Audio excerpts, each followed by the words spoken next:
Online Business Academy. Pwede ba ito sa mga OFW na katulad ko? Yes, of course. Kasi ako mismo, ginagawa ko ang Online Business Academy.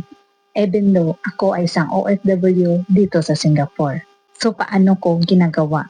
Ginagawa ko ito pagkatapos ng aking katrabaho kapag may free time ako. Kasi kailangan mo lang dito time management. Kung paano mo mamamanage ang iyong time habang ikaw ay nag-work at may online business ka. Kahit mag-render ka lang dito ng 3 to 4 hours per day, pwede na. So, kumikita na ba ako? Yes, of course, kumikita na ako. At sa kagandahan dito, may free training ito.